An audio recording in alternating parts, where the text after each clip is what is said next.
Halo semuanya, pada video kali ini saya akan berbagi mengenai pembahasan TKA Fisika yang saya ambil dari soal Undip tahun 2021. Mudah-mudahan video ini bisa membantu bagi yang mau persiapan tes TKA atau sebagai pendalaman materi fisika. Ayo kita langsung mulai. Pembahasan TKA kali ini saya ambil dari Undip 2021. Nomor satunya mengenai elastisitas. Dan soalnya sebagai berikut. 4 buah pegas masing-masing mempunyai konstan pegas yang sama, yakni K. 2 pegas disusun seri dan 2 pegas lainnya disusun paralel. Kedua sistem kemudian digantungkan pada laboratorium dalam keadaan relaksasi. Bila kedua sistem diberi beban yang sama, yakni sebesar M, maka setelah mencapai kesetimbangan, perbandingan perubahan panjang pegas sistem pertama dibandingkan yang kedua adalah berapa? Baik, saya coba gambarkan dulu sistem pegas yang pertama, itu seri ya. Seperti ini gambarnya, dihubungkan. Kemudian dihubungkan dengan massa ya.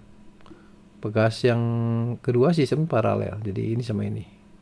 Dihubungkan dengan massa yang sama. Nah, apa yang terjadi ketika digantungkan di langit-langit? Karena pengaruh gravitasi tentu saja dia akan tertarik ke bawah. Seperti ini ya. Untuk yang seri dan seperti ini juga untuk yang paralel ya. Jadi kalau kita lihat yang paralel pasti lebih kecil karena ini lebih kuat. Jadi untuk menarik ke bawahnya lebih perlu gaya yang lebih besar untuk pertambahan panjang yang sama. Jadi di sini jelas bahwa XS lebih besar pasti dengan X paralel. Jadi isinya ya paling kemungkinan ya ini A dan B ini ya. Tapi untuk lebih jelasnya mari kita simak ya. Oke, kita tahu bahwa hukum-hukum mengatakan bahwa gaya yang bekerja pada pegas itu sama dengan K kali X, di mana K itu adalah konstantanya dan X adalah pertambahan panjang pegas yang akan muncul ya. Jadi kalau kita tanya X-nya ya kita tinggal rubah persamaan, jadi X sama dengan F dibagi K, dan F di sini yang menariknya adalah gaya berat ya, M kali G dibagi dengan K. Di sini kita melihat bahwa X itu hanya bergantung pada K ya untuk Mg yang sama ini. Jadi di sini kita bisa buat perbandingan antara yang satu dan kedua, yaitu X seri bagi X paralel ya. Tentu saja tinggal kita menghitung perbandingan K paralel dibagi dengan K serinya. Oke, mari kita hitung dulu konstanta pegas masing-masing sistem tersebut ya. Jadi untuk yang seri itu tinggal kita hasil kali bagi hasil jumlah ya. Jadi K1 kali K2 per K1 tambah K2. Kita isi ya, K kali K dibagi K tambah K. Maka yang atas K kuadrat yang bawah 2K. Jadi resultannya atau penggantinya adalah setengah K ya. Sementara untuk yang paralel, X paralel, KP-nya adalah K1 tambah K2. Jadi K1-nya kita isi K dan K2-nya K, maka hasil K paralel adalah 2K. Nah, setelah ini kita dapatkan, baru kita bisa substitusikan ke persamaan ini ya. Tepatnya seperti ini, X seri dibagi X paralel sama dengan K paralelnya ini 2K dibagi dengan setengah K. K-nya bisa kita coret. Jadi XS banding XP-nya adalah 2 bagi setengah, itu adalah 4 atau 4 banding 1. Jadi inilah hasilnya, sehingga jawaban yang tepat untuk soal ini adalah yang A. Nomor 2, mengenai materi partikel gelombang ya. 2 buah partikel masing-masing masanya M1 sama dengan 2 kali M2. Dan energi kinetiknya EK1 sama dengan setengah EK2. Anggaplah kasus tersebut non-relativistik. Berapakah perbandingan panjang gelombang partikel 1 terhadap partikel 2? Baik, sekarang kita lihat dulu konsepnya ya. Jadi kalau saya punya sebuah benda, punya massa dan kecepatan tertentu, maka dia akan mempunyai sifat sebagai gelombang dan akan memancarkan gelombang tertentu ya. Ini panjangnya adalah lambda. Oke. Persamaan untuk lambda ini dinyatakan oleh lambda sama dengan H dibagi momentum ya, atau M kali V. Jadi di sini kita ditanyakan berapakah perbandingan. H di sini ini adalah konstanta Planck ya. Sementara M massa, V kecepatan.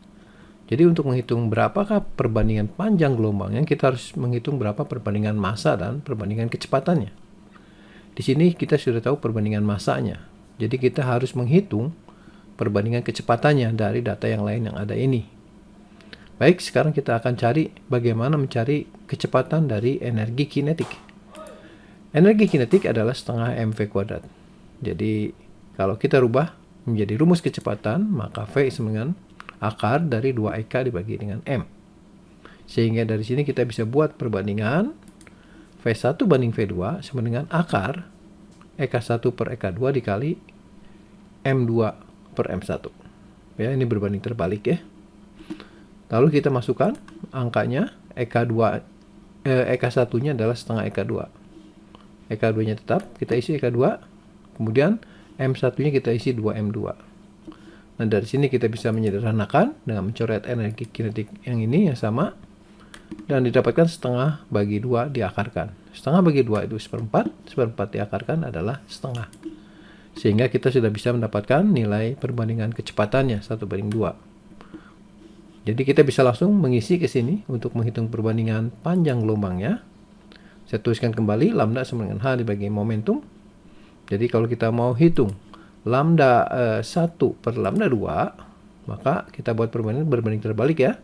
M2 per M1 dikali dengan V2 per V1. Nah, untuk nilainya sudah kita tahu. Di sini M1-nya 2M2, jadi yang bagian penyebut ini kita ganti dengan 2M2. Sementara V2 per V1 adalah bernilai 2 banding 1.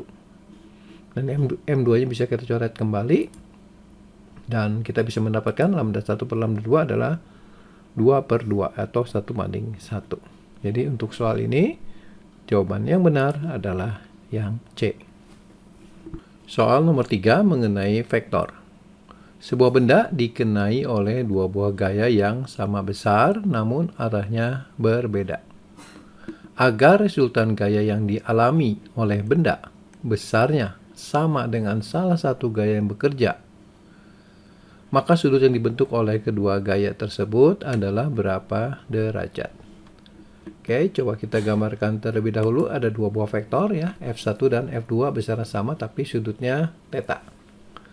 Nah, berapakah resultannya? Ya, resultannya kalau kita gambarkan secara grafis, kita buat secara genjang ya, seperti ini. Maka kita bisa mendapatkan diagonalnya yang nanti merupakan adalah resultan. Dan hasilnya adalah R sama dengan akar dari F1 kuadrat tambah F2 kuadrat tambah 2F1 F2 kali dengan cos theta. Nah, sekarang kita substitusikan saja masing-masing besar. Resultannya F juga ya. F1-nya F, F2-nya F. Nanti jadi 2F kuadrat kali cos theta. Jadi ini adalah persamaan yang harus kita selesaikan untuk menghitung theta ya. Jadi kita sederhanakan dulu. Ini F kuadrat tambah F kuadrat jadi 2F kuadrat ya. Kemudian kita kuadratkan ya. Jadi F kuadrat sama dengan 2F kuadrat tambah 2F kuadrat cos theta. Nah, kita pindahkan. Oke. Jadi yang ini kita tulis dulu 2F kuadrat cos theta, tapi saya tulisnya sebelah kiri. Sementara yang ini kita pindahkan ke kanan ya. Jadi F kuadrat min 2F kuadrat. Jadi min F kuadrat. Nah, dari sini kita bisa menghitung nilai cos theta-nya adalah min F kuadrat dibagi dengan 2F kuadrat ya. Atau F kuadratnya kan bisa dicoret terlebih dulu jadi min setengah. Nah, nilai cos yang sama dengan min setengah itu adalah 120 derajat. Sehingga jawaban untuk soal ini adalah 120 derajat. Soal nomor 4 mengenai energi dan usaha. Sebuah koin bermassa 20 gram meluncur sepanjang lantai kasar dan berhenti setelah menempuh jarak sejauh 10 meter.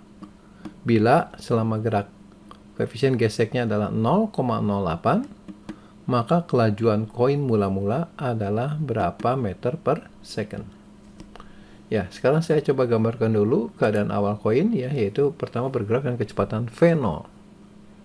Kemudian setelah beberapa jauh bergerak, dia berhenti, jadi kecepatannya menjadi 0. Tentu saja ini terjadi karena ada yang menghambat, yaitu gaya gesek.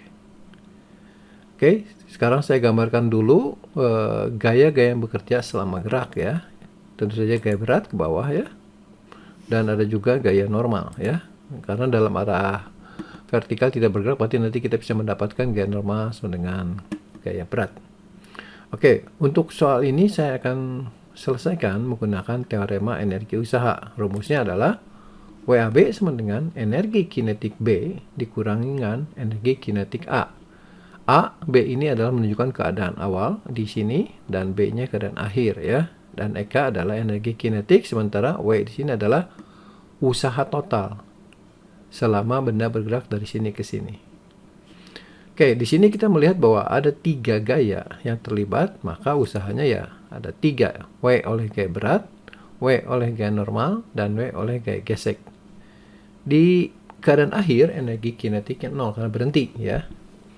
Di awal energi kinetiknya saja ada, yaitu kita sebut EKA. Dan di EKA ini ada nilai setengah mv kuadrat. V-nya lah yang akan kita cari. Oke, kita jabarkan lebih lanjut. Usaha oleh gaya berat 0. Kenapa? Karena perpindahannya dengan arah gaya beratnya tegak lurus ya. Demikian juga dengan usaha oleh gaya normal 0. Tetapi usaha yang dilakukan oleh gaya gesek itu negatif. Kenapa? Karena perpindahan dari kiri ke kanan ya. Dan arah gayanya berlawanan. Makanya ini minus ya. F kali S. Jadi gaya kali perpindahan. Nah ini sama dengan min setengah M V0 kuadrat. Ini min ini bisa kita coret terlebih dahulu ya. Dan kita bisa jabarkan F di sini adalah mu kali gaya normal. Atau mu K kali MG ini ya. Tadi kan disebut juga gaya normal sama dengan gaya berat. Kali S sama dengan setengah M V0 kuadrat. Tampaknya ada suku yang sama. Kita eliminasi dulu ya. Dan kita bisa membuat persamaan dalam V0 karena yang ditanyanya V0-nya. Jadi V0 kuadrat sama dengan kali silang 2 muka GS. Jadi untuk nyari V0 kita tarik akar ya. Jadi inilah rumus untuk kasus ini. Dan setelah kita mendapatkan rumusnya kita bisa substitusikan angkanya ya. Jadi 2 kali mukanya 0,08 dari sini. G-nya kita ambil 10 saja. Dan S-nya juga 10 meter ya. Ini tampaknya angkanya istimewa ya. 10 kali 10 100 kali 0,08 itu kan 8 kali 2 16. Dan kalau kita arkarkan maka dapat nilai 4 ya. Satuannya jangan lupa meter per second. Jadi jawaban untuk soal ini adalah yang C. Nomor 5 mengenai teori kinetik gas. Sebuah gas pada suhu tetap atau isotermik ya mengalami ekspansi dari 10 cm kubik menjadi 20 cm kubik volumenya. Bila tekanan awal adalah setengah atmosfer, maka tekanan akhir gas sama dengan berapa atmosfer? Ya, sekarang coba saya gambarkan dulu grafik antara P terhadap V ya. Dalam satuan ini ATM sesuai ini dan volumenya dalam cm kubik ya. Oke, kita gambarkan dulu keadaan awal ya, yaitu tekanannya setengah atm di sini kira-kira ya, dan volumenya 10 cm kubik saya taruh di sini. Nah, selama proses perubahan keadaan gas terjadi secara isotermik, jadi temperaturnya tetap atau suhunya tetap ya. Berdasarkan persamaan VV sama dengan nRT, ini adalah persamaan untuk gas ideal ya. Jadi kalau kita lihat N kan jumlah mol, R itu konstanta dan T itu suatu angka yang tetap, maka nilai V kali V-nya tetap. Artinya kalau kita pindahkan volume ke ruas kiri maka V sama volume itu berbanding terbalik. Jadi kalau misalkan tekanan akhirnya tidak tahu tapi volume akhirnya tahu karena dia gas mengalami ekspansi, berarti keadaan duanya ada di sebelah kanan ya. Tapi di bagiannya lebih bawah karena tekanannya mengecil karena berbanding terbalik ya. Volumenya makin besar, tekanannya makin kecil di sini ya. Oke, kalau kita gambarkan lengkungnya, ini adalah lengkung isotermik untuk perubahan keadaan gas ya. Karena kita akan cari berapa nilai P2 ini. Kita akan gunakan konsep yang sederhana saja. Dari tadi saya sudah sebut, saya bisa buat persamaan nRT dibagi V ya. Kita pindahkan. nRT kan konstan di sini ya. Jumlah mol konstan, R konstan, dan T-nya tertentu nilainya. Artinya ya nilai nRT tidak berubah. Yang berubah hanya nilai V dan V-nya saja. Oke, kita bisa buat perbandingan untuk menghitung P2. Jadi P2 sama dengan, karena berbanding terbalik, maka saya tulis V1 per V2 dikali dengan V1. Kita substitusikan angkanya untuk masing-masing nilai. V1 10, V2-nya 20, konsisten saja, tidak perlu dirubah ke SI ya. dikali P1-nya setengah ATM, maka hasil nanti P2-nya juga dalam ATM. Ini 10/20 kan setengah. Setengah kali setengah ya, seperempat. Jadi isinya seperempat ATM. Untuk ini soalnya jawabannya yang A. Nomor 6 mengenai lensa tipis. Panjang fokus kontak lensa mata dari seseorang saat di udara adalah 1 cm. Berapakah panjang fokus kontak lensanya bila berenang di dalam air? Diketahui indeks bias udara besarnya 1, indeks bias air 4/3, dan indeks bias lensa mata adalah 3/2. Berapa sentimeter? Oke, sekarang kita tuliskan dulu persamaan yang dikenal sebagai persamaan pembuat lensa ya, yaitu 1/F atau per fokus. M ini menunjukkan mediumnya, jadi sama dengan N lensa dibagi dengan N medium dikurang 1 dikali dengan 1/R1 tambah R2. R1 dan R2 adalah jari-jari permukaan lensa tipisnya. Bisa juga ditulis dalam bentuk NL min NM per NM kali 1/R1 tambah 1/R2. Nanti yang akan kita pakai yang ini ya. Oke, kita substitusikan bagaimana untuk persamaan pembuat lensa itu di udara. Jadi 1/F udara sama dengan N lensa min N udara per N udara dikali dengan 1/R1 tambah 1/R2. Bagaimana dengan lensa tersebut di dalam air ya? Tinggal kita ganti saja 1/F air, nanti kita isi udaranya, N udaranya kita ganti dengan N air ya, yang lainnya sama. Nah, dari sini kita punya persamaan dan kita bisa bandingkan saja. Karena ada suku yang sama, yaitu ini 1/R1 tambah 1/R2. Jadi untuk mempermudah perhitungan ya. Jadi kalau kita bagi 1/FU dibagi dengan 1/FA, jadi FA bagi FU. Nah, yang ini kita bagi, NU-nya kita rubah ya. Jadi NL min NU per NL min NA, yang ininya jadi ke atas ya, kebalik. Jadi NA per NU. Oke, setelah ini kita lihat bahwa besarannya sudah diketahui semua. Kita bisa langsung substitusikan ya untuk menghitung nilai FA-nya. Oke, kita substitusikan saja. N lensanya 3/2, N udara 1, N lensa 3/2, N air 4/3 ya. Dikali N air 4/3, N udara 1, dan fokus lensa tipisnya di udara adalah 1 cm. Oke, nah ini kita bisa mendapatkan 3/2 dikurang 1,5 ya. Kemudian ini 3/2 dikurang 4/3 kan tinggal 9 kurang 8, 1 dibagi 6. Jadi ini bagian penyebut 1/6, tapi kita kalikan kebalikannya dengan yang di atas ya. Jadi 6/1 dikali 4/3 bagi 1, 4/3 kali 1. Nah, ini kita bisa selesaikan, jadi tinggal 4 ya. Ini kan 6 sama 2 dan 3-nya bisa dicoret langsung ya. Jadi fokus lensa di airnya adalah 4 cm, sehingga jawaban untuk soal ini adalah yang E. Soal nomor 7 mengenai gelombang bunyi.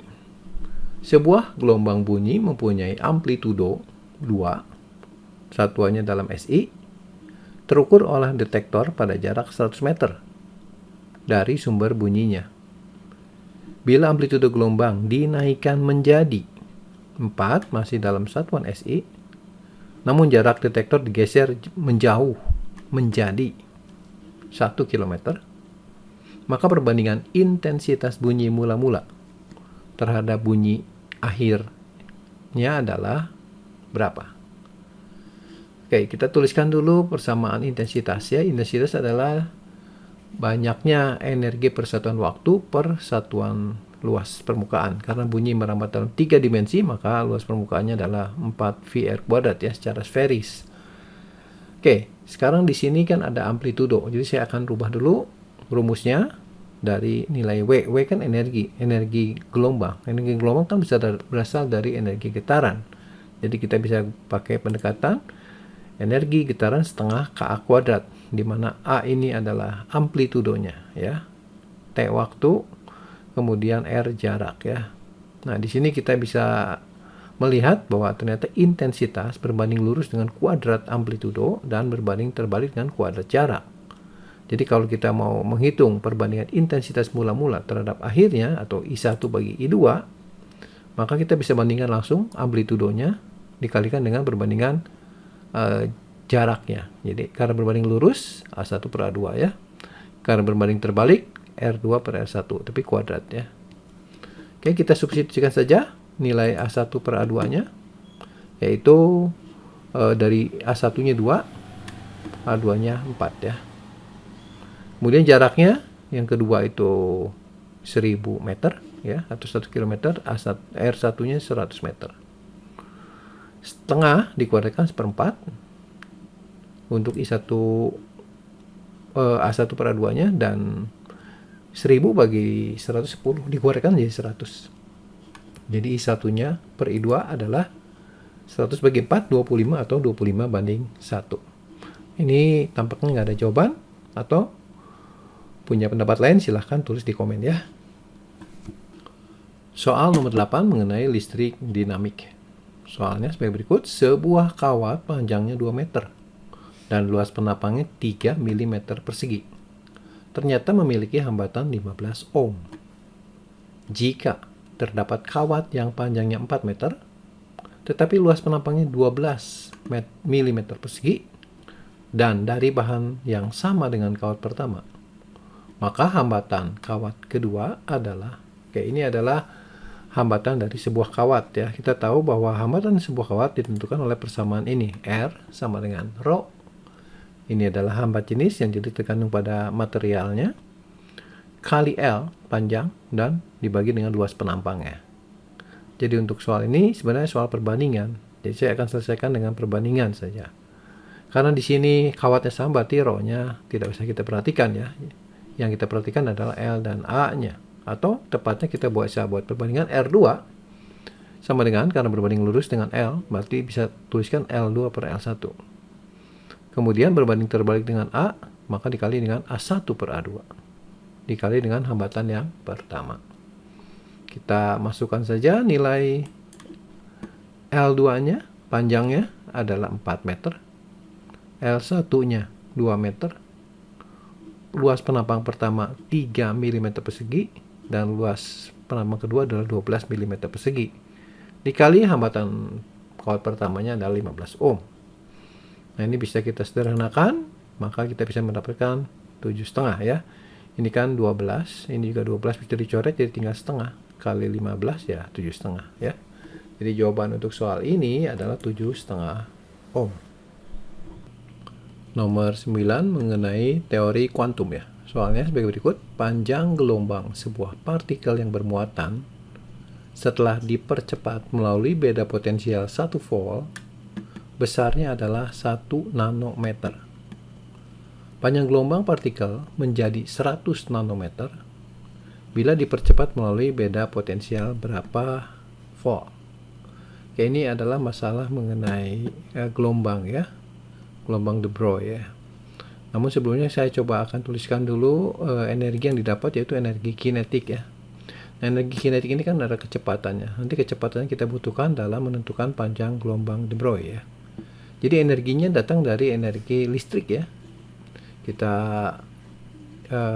rubah dulu rumusnya jadi kecepatan ya. Jadi kita kali silang 2E dibagi M, kemudian diakarkan.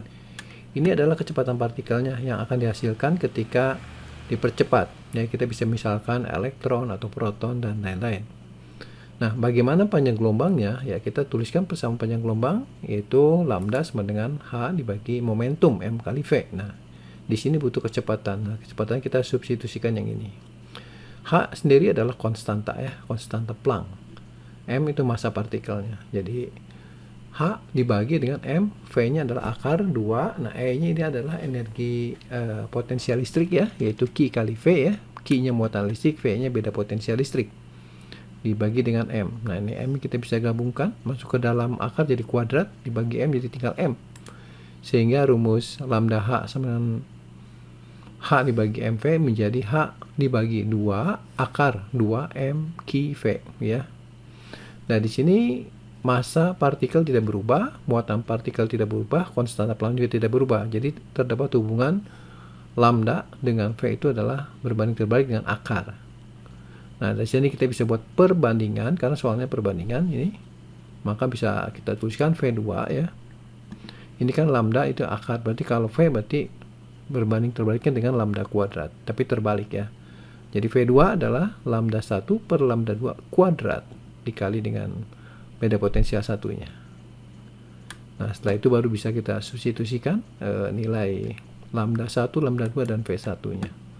Lambdanya satunya 1 nanometer, lambda 2-nya 100, dan beda potensial satunya adalah 1 volt. Maka kita bisa mendapatkan nilainya 10 pangkat min 4. Ini kan 10 pangkat 2 ya. Dikataskan 10 pangkat min 2, dikeluarkan 10 pangkat min 4. Nah, kalau kita perhatikan, ini satuan yang bisa kita rubah menjadi milivolt ya. Ini kan kecil ya. Jadi dijadikan milivolt ya, tinggal 0,1 milivolt ya. Oke, jadi jawaban yang tepat untuk soal ini adalah yang E. Nomor 10 mengenai temperatur. Dua termometer A dan B menunjukkan angka yang sama, yaitu 0 derajat ketika digunakan untuk mengukur suhu air saat membeku. Jadi titik bekunya sama ya. Saat air mendidih, skala pada termometer A menunjukkan 1,5 kali skala pada termometer B. Bila termometer A sekarang menunjukkan 50 derajat A, maka termometer B menunjukkan skala berapa derajat. Oke, coba sekarang saya coba gambarkan ya. Jadi ada dua termometer, yaitu A dan B. Titik bekunya sama, yaitu 0 ya. Kemudian termometer itu memiliki titik didih ya. Jadi saya anggap saja ada skala di sini yang A, dan saya misalkan saja titik didihnya di sini ya. Mungkin 90 derajat ya, sebagai gambaran saja. Maka titik B juga punya titik didihnya. Entah berapa, tapi nilainya disebut 1,5 kali ya dari nilai termometer A itu nilainya 1,5 kali dari termometer B-nya. Dari data ini kita tahu berarti ya, kalau 90 berarti 60 derajat ya. Nah, sekarang kalau termometer A itu menunjukkan suatu skala pada suhu 50 derajat, nah ini berapa? Nah, ini sebenarnya soalnya cukup mudah, hanya perbandingan ya. Coba kita tuliskan saja persamaannya. Delta temperatur A itu sama dengan 1,5 delta temperatur B ya. Jadi kalau kita perhatikan ya, di sini delta yang ini 50 dikurang 0 untuk TA-nya, sementara TB-nya ya T dikurang 0 dikali dengan 1,5. Ini tinggal persamaan ini kita selesaikan, maka kita bisa mendapatkan T-nya. Baik, sekarang kita tuliskan 50 kurang 0, 50. Ini 1,5 kali T min 0 ya 3/2T. Jadi T-nya kali silang bagi 3 ya. Ya 50 kali 2, 100 bagi 3. Ya 33,3 derajat B. Jadi jawaban untuk soal ini adalah yang C, 33 derajat. Soal nomor 11 mengenai dinamika partikel. Sebuah balok yang masanya 2 kg diletakkan pada bidang miring, sudut kemiringan 37 derajat. Sehingga balok tersebut meluncur sepanjang bidang dengan percepatan yang tetap. Jika koefisien gesekan 0,5, maka setelah 2 detik perpindahan balok sama dengan berapa meter? Oke, saya gambarkan terlebih dahulu. Ada sebuah balok di bidang miring ya. Di sini ternyata akibat pengaruh gravitasi balok akan bergerak ya sepanjang bidang miring ya. Pergerakannya seperti ini. Nah, sekarang di dalam gerak itu kan ada gesekan yang menghambat, tetapi meskipun dia cuma cukup besar massa gravitasinya, ada F, dia pasti akan tetap bergerak ya dengan percepatan yang tetap. Oke, sebelumnya saya akan coba gambarkan dulu gaya-gaya yang bekerja pada bendanya, yaitu gaya berat tentu saja yang menarik benda ke bawah, dan gaya normal yang menahan dalam arah tegak lurus bidang. Jadi kalau kita mau cari percepatan, kita gunakan hukum Newton, sigma F sama dengan M kali A. Di sini A-nya ke sini arahnya, dan kita melihat di sini ada gaya yang belum dalam arah ini ataupun tegak lurusnya, yaitu gaya beratnya sendiri. Kalau gitu kita harus menguraikan gaya berat ini dalam arah gerak dan tegak lurusnya seperti ini. Yang ke satu ke sini, ini namanya mg sin theta, ini theta, ini theta. Jadi ini mg sin theta, sementara ini yang menekan bidang miring adalah mg cos theta yang akan dinormalkan oleh gaya normal ya. Nah, berikutnya sekarang kita akan mengisi langsung sigma F-nya, yaitu dengan mg sin theta, karena kan bendanya bergerak ke bawah, jadi nilai mg sin theta lebih besar daripada f-nya. F adalah mu kali gaya normal, ya, sama dengan m kali a.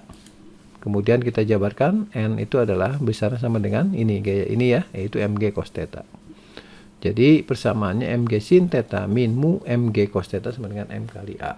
Ini ada yang sama m-nya, bisa dicoret terlebih dahulu, dan kita bisa menghitung nilai a-nya, yaitu sin theta min mu cos theta dikali dengan g. Inilah rumus untuk ini ya, benda bergerak dengan kecepatan tertentu di bidang miring. Oke, karena theta yang sudah tahu, maka kita bisa hitung ya nilai a-nya. Sin 37 min setengah mu-nya ya dari sini. Cos 37 kali 10. Kita isi ini 3/5, setengah kali cos 37 itu sama dengan sin 53, yaitu 4/5 ya kali 10. Ini kita selesaikan.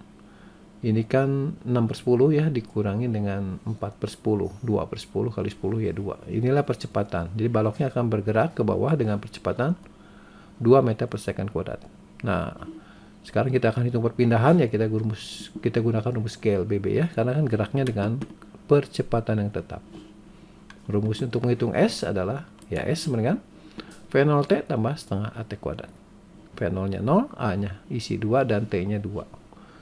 Seperti ini, maka kita bisa hitung, ini yang bagian ini 0, setengah kali 21, 2 kuadrat 4. Jadi isinya adalah 4 dengan satuannya meter ya. Jadi jawaban soal ini adalah yang C. Soal nomor 12 mengenai pembiasan atau refraksi. Sebuah material yang transparan diketahui mempunyai indeks bias 2. Agar terjadi pantulan internal, maka seberkas cahaya yang datang dari bahan tersebut ke udara dengan sudut datang minimal sama dengan berapa derajat. Oke, saya coba gambarkan material yang ini udara ya. Jadi ada sinar datang dari material menuju udara. Tentu saja karena ada perbedaan indeks bias, dia akan bisa mengalami pembiasan. Tetapi bisa juga pemantulan dengan syarat tertentu ya. Nah, bagaimana syarat itu terjadi? Mari kita bahas ya. Jadi untuk menggambarkan sinar yang terjadi setelah mengenai permukaan ini, kita gambarkan terlebih dahulu garis normal ya, yang tegak lurus. Dan ada sinar yang bisa keluar dari sini, itu kita sebut sebagai sinar bias. Kemudian ketika sinar datang dari medium rapat ke renggang, sebenarnya bisa terjadi hal yang lain ya, yaitu ketika kita perbesar sudutnya, maka sinar bias akan makin besar dan suatu saat mencapai maksimum sinar biasnya seperti ini 90 derajat ya. Dan kalau kita perbesar lagi sudut sinar datangnya, maka akan terjadi pemantulan yang kita sebut sebagai internal reflection. Nah, pertanyaannya berapa sudut supaya terjadi pemantulan internal seperti ini? Nah, jadi saya sebut saja sudut ini, sudut datangnya kita sebut sebagai sudut kritis ya, untuk menghasilkan sinar bias sebesar 90 derajat. Jadi kalau sinar datangnya nanti lebih besar daripada sudut kritis ini, maka dia akan dipantulkan, bukan dibiaskan. Nah, sekarang kita tuliskan dulu theta K ini kita sebut sebagai sudut kritis ya. Hukum pembiasan adalah hukum yang mengatur pembiasan untuk kasus ini. Jadi N1 sinus I sama dengan N2 kali sinus R. Ini disebut juga hukum Snellius ya. Kita isi saja indeks biasnya, kan datang dari medium transparan ini. Indeks biasnya 2 ya. Sinusnya kita sebut sinus IK. Jadi kita akan cari sudut kritis ini. N2-nya adalah udara, kan ke udara. Sudutnya ya sudut 90. Jadi sudut kritis ini adalah ketika sudut biasa 90. Jadi kita hitung sin 91 kali 1, 1. Ini 2-nya pindah ke ruas kanan. Jadi kita dapatkan persamaan sinus IK sama dengan setengah, atau IK-nya yang sama dengan theta K ini, yang kita sebut sebagai sudut kritis adalah 30 derajat. Ini adalah sudut minimal supaya dibiaskan dengan sudut bias 90, dan setelah I-nya lebih besar dari 30, maka dia akan mengalami pemantulan sempurna. Jadi untuk soal ini jawaban yang tepat adalah 30 derajat, yaitu yang E. Demikianlah pembahasan TKA Fisika Undip 2021 ini. Nantikan video pembahasan berikutnya mengenai seri TKA Fisika. Jangan lupa untuk subscribe, share, dan komen, serta nyalakan notifikasi untuk informasi mengenai video terbaru lainnya. Sampai di sini, sekian dan terima kasih.